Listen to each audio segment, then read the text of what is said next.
I don't know. Sometimes I guess you just gotta jump right in, awaken the giant within, be who you are, and never forget for a second that you were once a star. Hold it in your heart, what you're made of, where you're from. Let the beat move you, keep you in rhyme, keep you free, keep you liberated. There is no change. There is no demons. It's all a story, all a gift. It's glory. And I'm working on the words. I'm hoping that they'll come. Laughing at myself, compassionate, hoping that one day this voice can be free, because I'm learning what a voice is.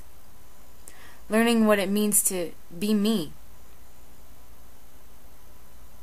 I'd like to think we got it all figured out. That the journeys, the initiations, these wild expectations that we hold ourselves to still separate us somehow. That in our understanding of connectedness, we somehow become more connected, but yet less a part of something else. Less a part of the falsities, less a part of the lies. And quickly, briskly, we forget our connectedness once again. Are we always just chasing our tails? Running endless roads that lead to nowhere but our minds, our thoughts that race, drive us insane, make us pull out our hair. Our hair, but I almost said fear. Our here and our now. Insanity that we're afraid of. We wash everything in white light. We cover everything in love. We take journeys down paths of flowers and envision ourselves on mountaintops. And we separate ourselves from the destruction, the starvation, the greed.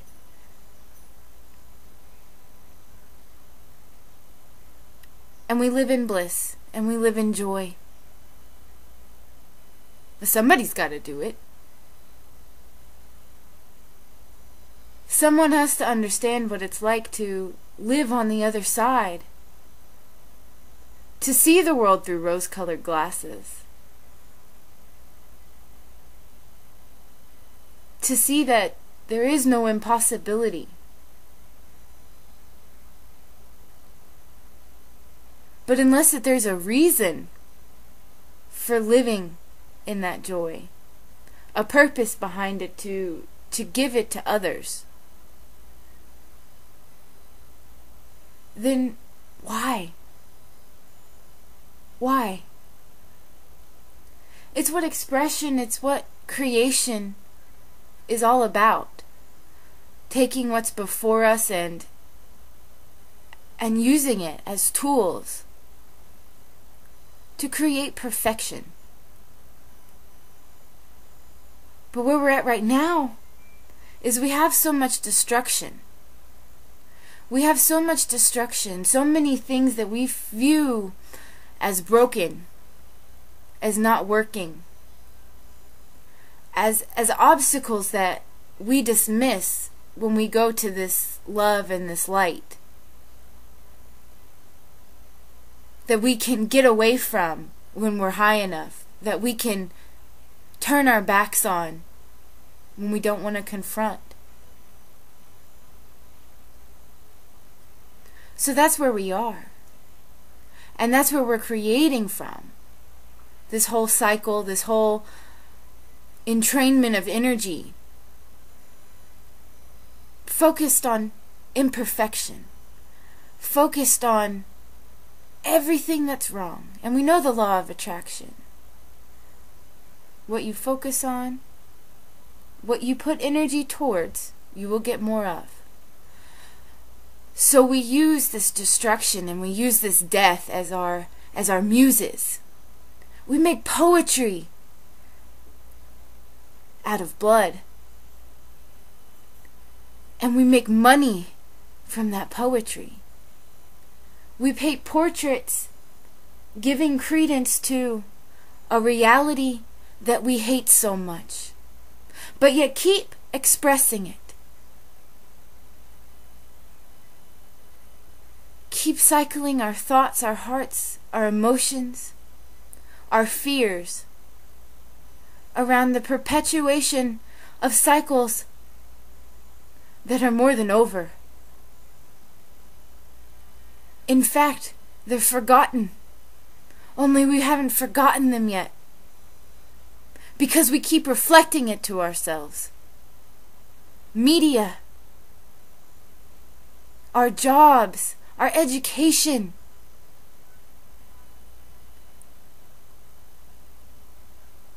But that's why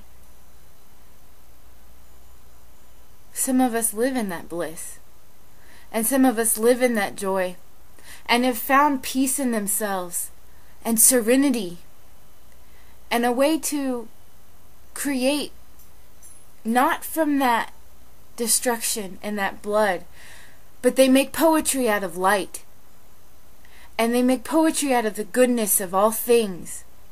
And instead of perpetuating a story of sickness and imperfection, they focus on perfection, divinity, our essence and our truth. How can we ever remember how perfect we are if we're never even told? We've gotten so far down into the death of the cycle that many of us miss the rebirth.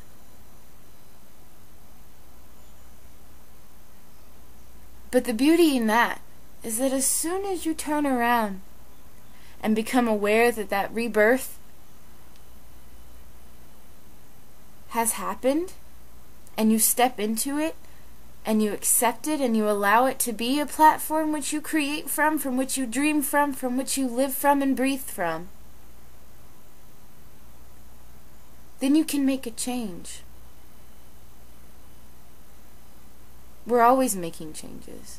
Every moment, every breath, every thought we speak. Always and forever. Constantly inconsistent. Constantly perfect. Constantly ordered and precise and deliberate. You know, it took 4 billion years for great Mother Gaia to perfect the species of trees. The upright standing, energy efficient, life-giving tree.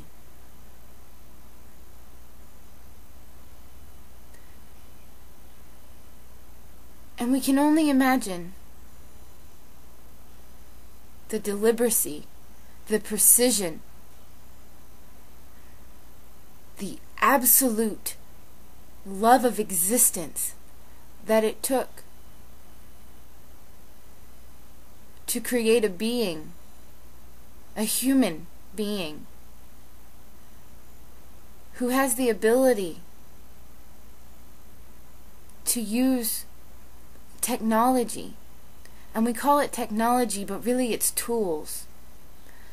We need to stop looking at technology as metals and wires, but rather as energy.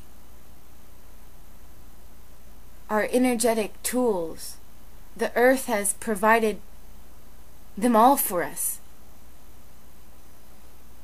It's about being resourceful and respectful in the same breath. It's about walking in integrity because you know that it is an absolute miracle, a miracle of relentless devotion on the part of both Mother Earth and Father Sky. That we can be speaking these words, hearing these thoughts, Know that you are a miracle beyond miracles. And worlds upon worlds wish to stand where we are at this moment.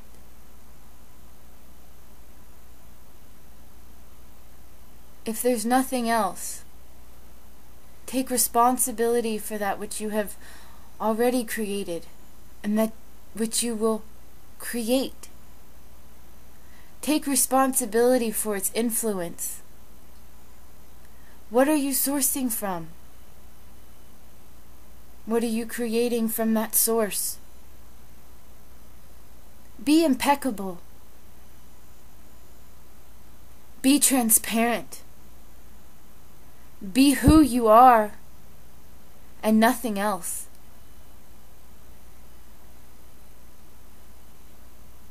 The only moment that matters is this moment and this moment and all the ones to come and all the ones before that.